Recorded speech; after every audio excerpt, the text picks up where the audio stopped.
أعوذ بالله من الشيطان الرجيم بسم الله الرحمن الرحيم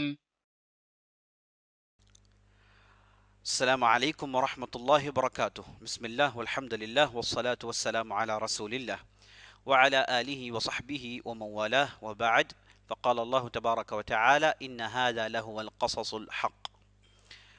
عزیز دوستو، پیارے ساتھیوں، ماؤں بہنوں اور خواتین اسلام، سب سے پہلے اللہ رب العزت کی بارگاہ میں ہم سب دعا کریں کہ اللہ سبحانہ و تعالی ہماری رمضان کی محنتوں کو قبول فرمائے، ہماری نمازیں، ہمارے روزے اور ہماری دعاؤں کو اللہ سبحانہ و تعالی شرف قبولیت سے بخشے، اور ہمیں رمضان کے بعد آنے والے مہینوں میں بھی اسی طریقے سے اللہ کی عبادت کرنے کی توفیق بخشے، آمین یا رب العالمین۔ گزشتہ کی مجلس میں ہم نے شاہ جہان کے بعد ان کے 4 لڑکوں میں جس طریقے سے حکومت حاصل کرنے کے لیے اختلافات ہوئے، ان اختلافات کو لے کر ہم نے دارا شکوہ کی ہم نے تفصیل بتائی کہ وہ کس قسم کی شخصیت تھی، اور اس کے بعد ہم نے اورنگزیب پر گفتگو کرنا ہم نے شروع کیا، اور ہم نے ایک گزشتہ کی مجلس میں یہ بھی دیکھ لیا کہ کیسے اورنگزیب تخت نشین ہوتے ہیں، اور جس وقت وہ تخت نشین ہوتے ہیں وہ سال تھا 1657، 1657-58 میں اورنگزیب نے ہندوستان کی ذمہ داری اپنے اوپر لی۔ اس کے بعد 50 سال ان کی حکومت رہی، اور اس 50 سال حکومت میں انہوں نے بہت سارے کارنامے انجام دیے۔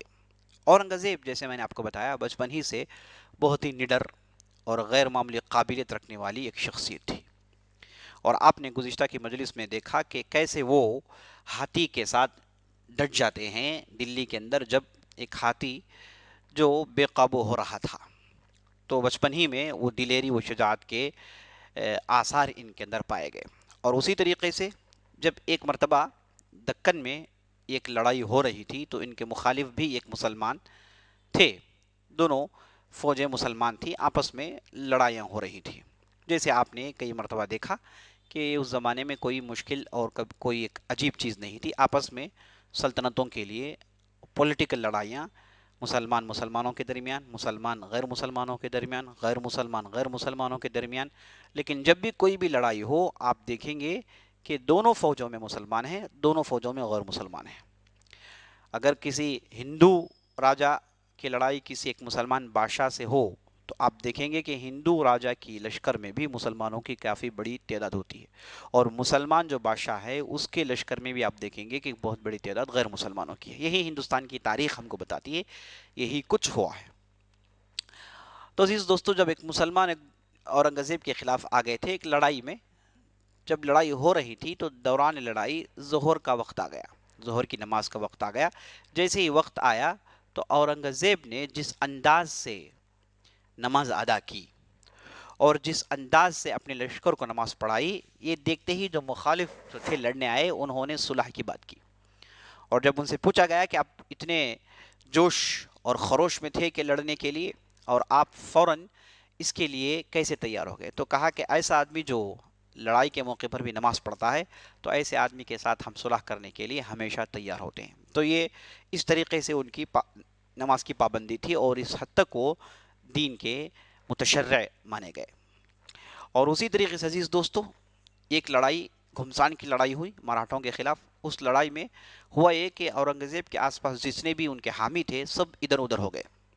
اب ان کے ساتھ ان کی حفاظت کرنے کے لیے، بادشاہ کی حفاظت کرنے کے لیے جو خاص خاص دستے ہوتے وہ بھی ادھر ادھر ہو گئے، کوئی خاص دستہ بادشاہ کی حفاظت نہیں کر رہا تھا، اور اس وقت اورنگزیب ہاتھی پر سوار تھے۔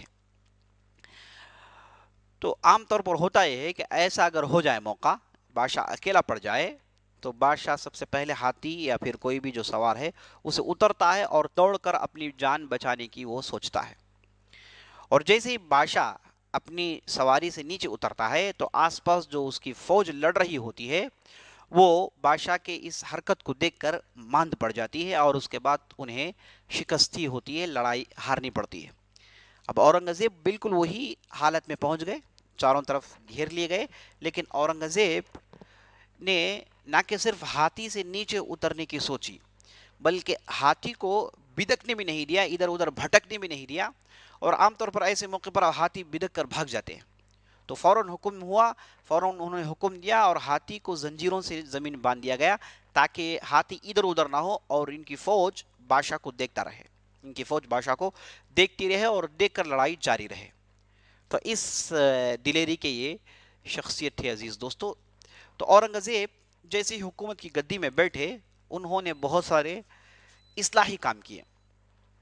وہ اکبر کے زمانے میں ہونے دیجیے آپ، جہانگیر کے زمانے میں ہونے دیجیے آپ، شاہ جہان کے زمانے میں ہونے دیکھیے آپ، رعایا کے اندر، پبلک کے اندر بہت ساری خرابیاں عام ہو گئی تھی۔ یہ ایسے بادشاہ تھے جنہوں نے پبلک کو خوش رکھنا چاہا اور پبلک کے لیے سب کچھ کیا، عوام کے لیے سب کچھ کیا، لیکن عوام کی کردار کی اصلاح کے لیے انہوں نے بہت کم کیا، اور اورنگزیب نے اس ناحیے میں کام کیا، عوام کی کردار کی درستگی، ان کے اخلاق کی درستگی کے لیے انہوں نے بہت سارے اقدامات، بہت سارے اصلاحات کیے۔ تو سب سے پہلے انہوں نے شراب کی بندی لگائی کہ شراب نہ بنایا جائے گا، نہ شراب پلائی جائے گی، اور عمرا اپنی مجلس میں جو شرابیں پیتے ہیں سب پر پابندی لگائی گئی کہ کوئی اب شراب نہیں پیے گا۔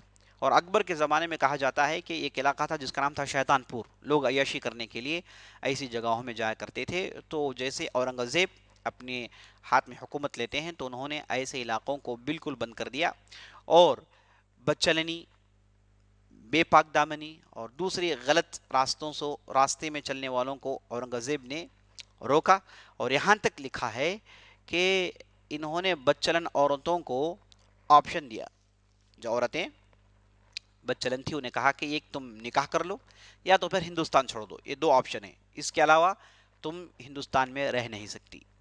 تو اس طریقے سے انہوں نے جڑ سے ان چیزوں کو اکھاڑنے کی کوشش کی اور اس میں بہت حد تک کامیاب رہے۔ اور اس کے علاوہ جادو ٹونے، اور اس کے بعد رمال، عراف، اور اس کے بعد شگون دیکھنے والے، جوتش قسم کے لوگ، اور اس کے بعد ہاتھ فال دیکھنے والے، ہاتھ دیکھنے والے، یہ جو خطرناک بد عقیدگیاں، توہمات پرستی جو عام تھی اس زمانے میں، اسے روکنے کے لیے اورنگزیب نے مکمل کوشش کی۔ اور وہ ایسا زمانہ تھا کہ لوگ دو دو ٹکے دے کر اپنی تقدیر جاننے کی کوشش کرتے، دو دو ٹکے دے کر اپنی زندگی کو سنوارنے کی کوشش کرتے۔ تو یہ جو چاروں طرف پھیلا ہوا تھا، ان چیزوں کو اکھاڑ کر پھینکتے ہیں اورنگزیب، اور لوگوں کو اسلام اور سنت کی پیروی کی طرف انہوں نے لوگوں کو برملا بلایا۔ اور اورنگزیب کے جو اصول تھے جس پر انہوں نے حکومت کی، سب سے پہلی چیز رعایا کی خوشحالی، رعایا کی خوشحالی، اس کے لیے بہت کچھ انہوں نے کیا۔ اور نمبر دو، انہوں نے ٹیکسوں اور محصولوں کو کم کر دیا۔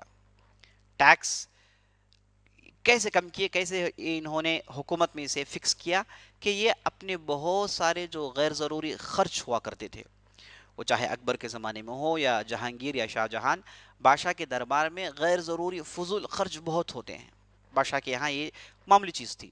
تو اورنگزیب آئے، انہوں نے ان تمام فضول خرچیوں کو روکا، اور یہ جو پیسے بچ جاتے تھے اس کے ذریعے سے انہوں نے ٹیکس بہت کم کر دیے تھے، تو لوگ بہت خوش تھے، حکومت کو ٹیکس بہت کم دینی پڑتی تھی۔ اور اس کے بعد تیسرا اصول جس پر انہوں نے حکومت کی وہ یہ تھی کہ تعلیم کی ترقی، سب کو تعلیم، ایجوکیشن فار آل، ہر آدمی تعلیم کے حقدار، تعلیم کا حقدار ہے اور اسے تعلیم سیکھنی چاہیے۔ اس پر انہوں نے بہت ہی اچھے انداز سے کام کیا، آگے چل کر آپ چند مثالیں دیکھیں گے۔ تو عزیز دوستو، اورنگزیب جیسا ہم جانتے ہیں، انہیں لوگوں نے بہت بدنام کرنے کی کوشش کی، خاص طور پر اس میں مسلمان بھی ہیں اور غیر مسلمان بھی ہیں۔ مسلمانوں میں وہ لوگ ہیں جو اورنگزیب کے یہ اصلاحی کام کو پسند نہیں کرتے تھے۔ اورنگزیب کے اندر جو شریعت کی پابندی تھی اور دوسرے قسم کے عقیدوں سے دوری اور سنت کی کٹر پابندی ایسی تھی کہ دوسرے جو تھے، جو غلط عقیدے کے تھے اور صوفیت کے بھول بھلیوں میں گھومے ہوئے، بھٹکے ہوئے مجذوب قسم کے لوگ، اور غیر معمولی کرامات کے دعویٰ کرنے والے، غیر ضروری کرامات کا آشکار کرنے کے دعوے کرنے والے، یہ سب ان کے مخالف ہو گئے۔ تو انہوں نے اسی زمانے سے اورنگزیب کو بدنام کرنا شروع کر دیا، اور نمبر دو جو غیر مسلمان تھے، جنہوں نے اورنگزیب کے ہاتھوں یا پھر ہارا تھا یا پھر وہ اورنگزیب کے تعلق سے حسد میں پڑے تھے، انہوں نے انہیں بدنام کرنا شروع کر دیا اسی زمانے میں۔ اب معاملہ یہاں تک پہنچ گیا ہے کہ آج ہم اس زمانے میں اس دور میں ہیں کہ اگر کہیں پر بھی کوئی بھی مندر پھوٹی ہے، ٹوٹی ہے ہندوستان میں، تو لوگ بغیر کسی جھجک کے، بغیر کسی ہچکچاہٹ کے کہہ دیتے ہیں کہ یہ اورنگزیب نے توڑ دیا۔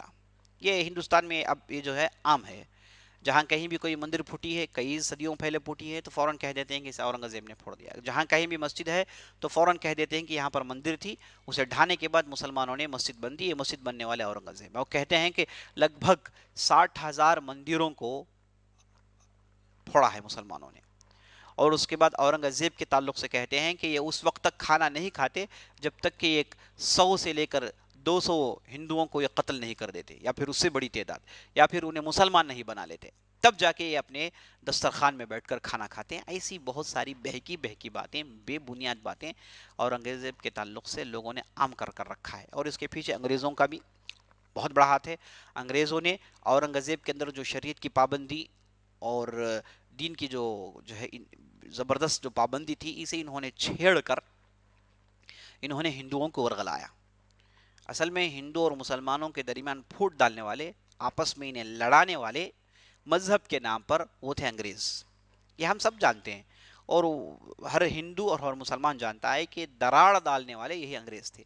لیکن افسوس کی بات یہ ہے کہ ان دراڑوں کو سمجھ کر، ان دراڑوں کو بند کرنے کی کوشش نہیں ہوتی، بلکہ ان دراڑوں کو اور پھیلا کر اور کشادہ کر کے اور دشمنی کو بڑھانے کی بات آج کل ہندوستان میں ہو رہی ہے عزیز دوستو، جبکہ سب کو معلوم ہے کہ اس کے پیچھے انگریز کا بہت بڑا ہاتھ ہے۔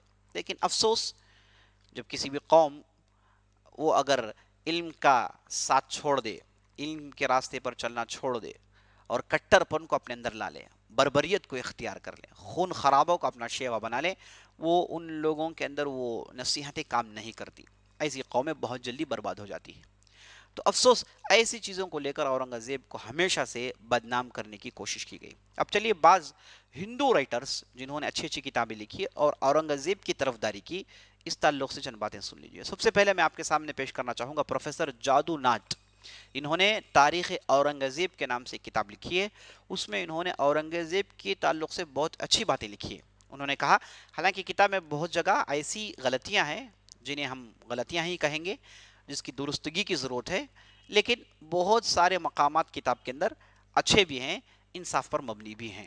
تو ایک جگہ جادو ناتھ لکھتے ہیں، ان کا نام جادو ناتھ سرکار بنگال کے تھے، اورنگزیب کی تاریخ ہندوستان کے 60 سال کی نہایت شاندار تاریخ ہے، اور انہوں نے کبھی بھی ہندوؤں کو جبراً مسلمان نہیں بنایا، اور کسی بھی ہندو کو امن کی حالت میں قتل نہیں کیا، یعنی غیر ضروری کسی بھی ہندو کو ہندو ہونے کی وجہ سے قتل نہیں کیا گیا تھا۔ یہ حالانکہ جادو ناتھ سرکار ایسے رائٹر ہیں جنہیں سمجھیے کہ مقبولیت حاصل ہے، سب پڑھتے ہیں انہیں۔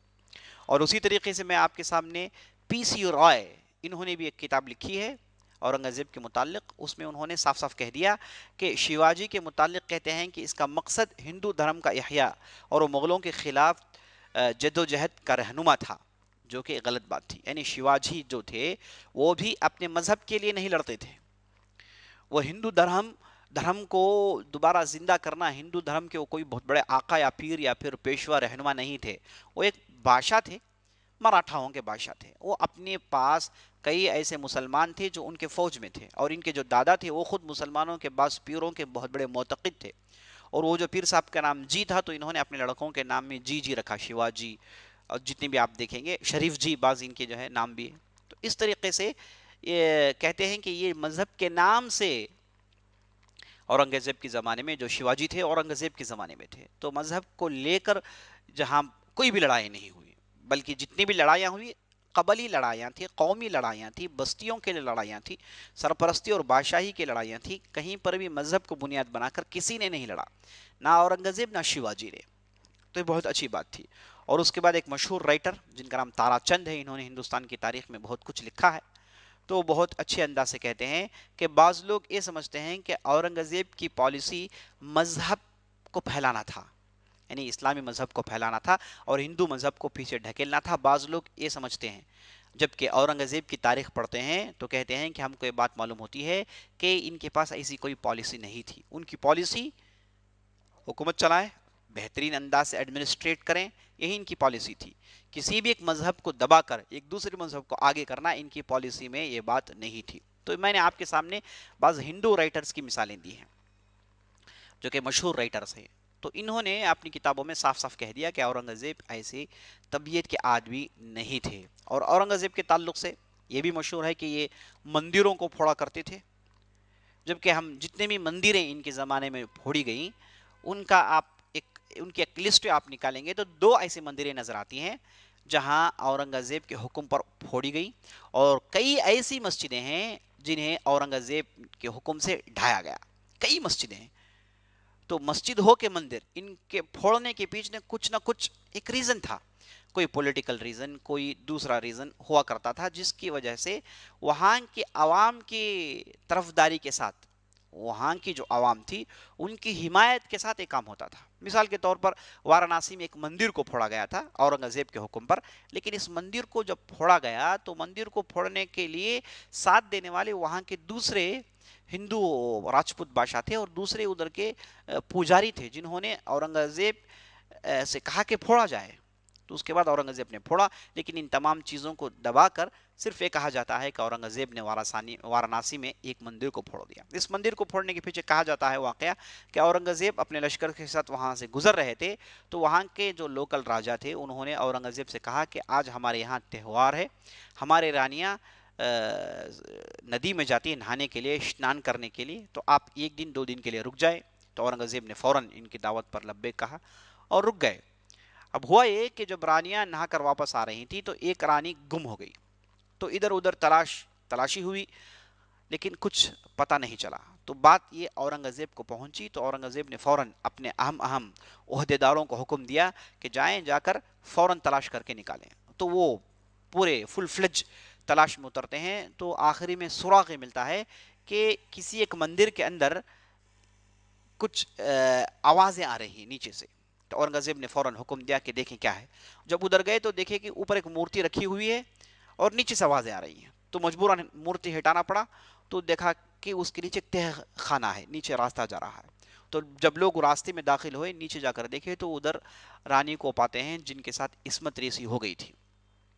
اور اس کے بعد آس پاس کے جتنے بھی جو بھی پجاری اور جو بھی بادشاہ تھے، چھوٹے چھوٹے جو بھی بادشاہ تھے، انہوں نے اورنگزیب سے مطالبہ کیا کہ جس نے بھی کیا اسے سخت سزا دینی چاہیے. تو اورنگزیب نے فوراً چیک کیا تو معلوم ہوا کہ کوئی سوامی جی تھے جن سے یہ غلطی ہوئی. اور اس کے بعد لوگوں نے کہا کہ یہ مندر اب یہ ناپاک ہو گئی ہے، اب یہاں پر مندر رکھنا مناسب نہیں ہے. تو اس لیے ان لوگوں کے کہنے پر اس مندر کو ڈھایا گیا تھا. ایسے ہی ہوا ہے. اورنگزیب کے تعلق سے آپ دیکھیں گے تو یہ ان کے زمانے میں جتنی بھی بڑی بڑی مندریں تھیں ان کے لیے انہوں نے وقف کیا. متھرا کی ایک مشہور مندر تھی، آج بھی ہے. آج بھی وہاں کے جو ذمہ دار ہیں ان کے پاس اورنگزیب کے دستاویز ہیں جس میں اورنگزیب نے ان کے لیے وقفیں کی ہیں بہت ساری جگہ. اور جو لوگ مندر چلاتے ہیں ان لوگوں کے لیے بھی جگہوں کو اورنگزیب نے دیا. اور اسی طریقے سے جمنا کنارے اکبر نے ایک بہت بڑا قلعہ بنا تھا اور اس کے بغل میں ایک بہت بڑی مندر بنی گئی تھی. اس مندر کو چلانے کے لیے باقاعدہ اورنگزیب کے پاس سے وقفیں دی گئی، پیسے دیے گئے اور آخری زمانے تک یہ چیزیں انہیں پہنچتی رہی جو آج بھی پہنچ رہی ہیں. تو ایسے جو ہے اسی طریقے سے ہم دیکھتے ہیں کہ الہ آباد کے پاس بھی ایک بہت بڑی جگہ ہے جو مندروں کے لیے وقف کیے تھے. تو ایسے آج بھی یہ دستاویز موجود ہیں. آج یہ دستاویز فارسی زبان میں آج بھی موجود ہیں. لیکن جن لوگوں کو فتنہ پسند ہے وہ ایسی چیزوں کو ہمیشہ چھپاتے ہیں اور چھپا کر ہمیشہ اس چاہے جو بھی حقیقت ہو لیکن وہ اپنے فتنے کو اور اپنی جو ہے پولیٹیکل پارٹی کو آگے بڑھانے کے لیے ایسی چیزیں کرتے رہتے ہیں. جو حقیقت شناس ہیں، حقیقت کو جانتے ہیں، انہیں معلوم ہے کہ حق کیا ہے. تو عزیز دوستو، یہ واقعات ہیں، ان کے ذریعے سے ہم کو اچھی طریقے سے معلوم ہو جاتا ہے کہ اورنگزیب پر یہ ساری چیزیں تہمت کی تھی. تو چلیے آگے بڑھتے ہیں. اورنگزیب کے زمانے میں جو بہت ہی اہم ایک کام ہوا وہ یہ کہ یہ علماء کو اپنے قریب رکھتے تھے. ان کے پسندیدہ بعض علماء تھے جنہیں وہ ہمیشہ اپنے پاس رکھتے تھے. ان میں سب سے پہلے محمد میر زاہد ایک بہت بڑے عالم گزرے ہیں جو ان کے سمجھیے کہ خاص خاص مشیر تھے اور ان کے آس پاس عام طور پر ہوا کرتے تھے. اور نمبر 2 درجے پر مولانا محب اللہ بہاری تھے، جنہیں اورنگزیب اپنے پاس رکھا کرتے تھے، جن کے بہت بڑی عزت ان کے دل میں تھی. اور اسی طریقے سے ملا جیون امیٹھی، اور اس کے بعد عبد الجلیل بلگرامی اور نظام الدین، یہ سب وہ لوگ ہیں جنہیں اورنگزیب نے اپنی سرپرستی میں، اپنی نگرانی میں اپنے پاس رکھا اور انہیں اسلامی علوم کی ترقی کے لیے مقرر کیا. اور ان میں سے بعض لوگوں کو محتسب اعلیٰ بنایا، یعنی ایسے انسپیکٹر جو دینی معاملات کے لا اینڈ آرڈرز کو فالو کریں گے، یعنی جہاں کہیں بھی غیر شرعی کام ہو یہ فوراً اپنے کام میں لگ جائیں گے اور اپنے زور سے ان چیزوں کو روکنے کی کوشش کریں گے. اور اورنگزیب نے جہاں بہت سارے غلط چیزوں کو روکا، وہاں ہندوؤں کے پاس جو ستی سسٹم ہے، جب کسی کا شوہر مر جاتا ہے تو اس عورت کو یا پھر زندگی بھر بیوہ رہنا ہے، جسے وہ برداشت نہیں کر سکتی، وہ اپنے آپ کو شوہر کے چتا میں ڈال کر اپنے آپ کو جلا لیتی ہے. ایک رواج ہے اور اس عورت کے لیے وہی بہتر ہے، اپنے آپ کو جلا لیں، یہی کہا جاتا ہے. تو اورنگزیب نے کہا کہ یہ انسانیت کے خلاف ہے. آج بھی یہ ہندوستان کے قانون میں جائز نہیں، اور اورنگزیب نے برملا کہہ دیا کہ یہ چیز جائز نہیں، یہ انسانیت کے خلاف ہے. کوئی بھی عورت اپنے آپ کو جلا نہیں سکتی، وہ بیوہ رہنا چاہے تو رہیں، اس کی مرضی، لیکن یہ جلانا میں اس کی اجازت دے نہیں سکتا. تو ایسی چیزوں کو اورنگزیب نے ختم کیا تھا. عزیز دوستو، تو میں بتا رہا تھا کہ ان کے یہاں ایک بہت بڑے مولانا تھے جن کا نام تھا نظام الدین لکھنوی. انہوں نے بہت ساری کتابیں لکھی جنہیں اورنگزیب نے سلیبس میں شامل کیا.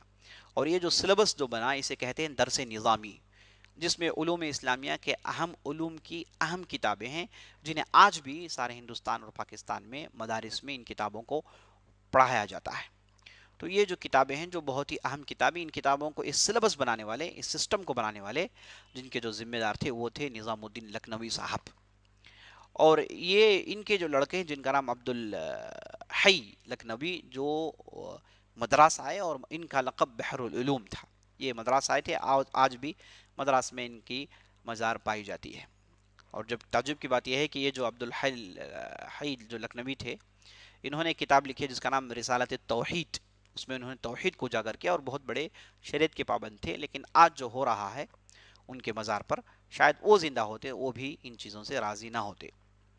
تو یہ جو نظام الدین جو تھے، انہوں نے درس نظامی لکھی. اور درس نظامی میں جو بھی سلیبس میں جو بھی کتابیں رکھی گئی، اس سے اورنگزیب ہر کتاب کے تعلق سے علم رکھتے تھے اور ان چیزوں کو پڑھ چکے تھے. اور ان کی نگرانی میں سمجھیے کہ یہ درس نظامی کا پورا کام ہوا.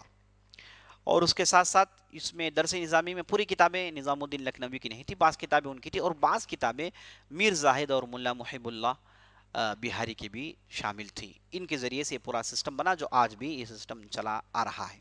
اور اس میں بہت ساری خوبیاں بھی ہیں، لیکن بعض ایسی چیزیں ہیں جنہیں ضروری ہے بدل دیا جائے.